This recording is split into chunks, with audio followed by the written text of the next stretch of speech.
Cheryl was glowing. Absolutely glowing.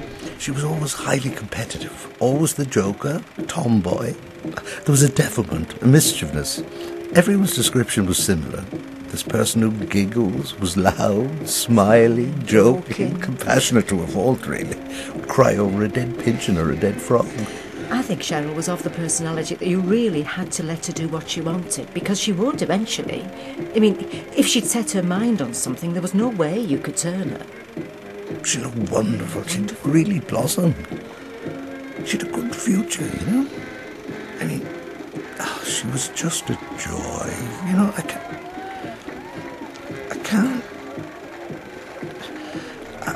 tell... Sorry. It was after the initial training it all went wrong. A deep cut.